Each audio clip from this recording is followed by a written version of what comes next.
For those that question whether there's something beyond ourselves, I've done a lot of stupid things in my life. I've been a daredevil, crazy decisions. I can be outlandish and impulsive.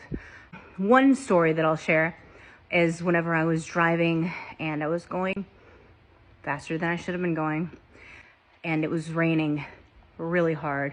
I was on the highway over all the way far left. And this was maybe 4 years ago, but I hydroplaned, which I know how to handle, and normally it's not something to panic about. But this particular time I knew that it was beyond control. I made a quick, 1 second look over to my left, and I would be falling off a bridge if I were to go that way. Heavy traffic, and I was in the far left lane to get all the way to the other side.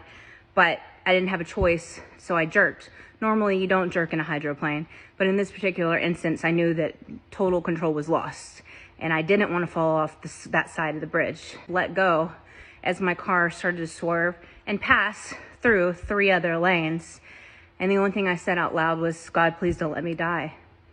My car went and turned to the side, went sideways, and fell off backwards, so I couldn't even see what was happening.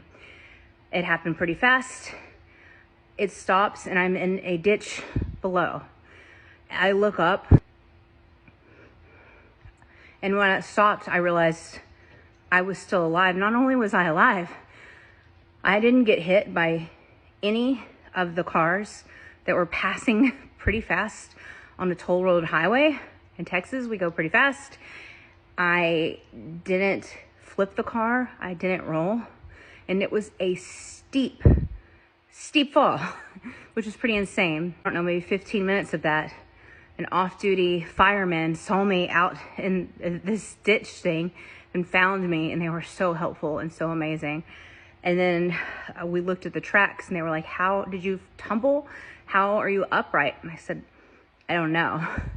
And the tracks where I actually went off, I was literally a few inches from hitting the guardrail, and right after the guardrail was where the land stopped and it went to the bridge. So if I would have fallen a couple feet more, I would have fallen off down, not onto the ground, but off the side and then smashed down below.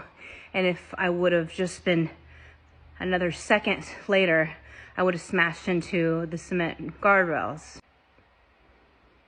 God saved me that day, and it's not the only time that he has. My guardian angels have worked overtime for me.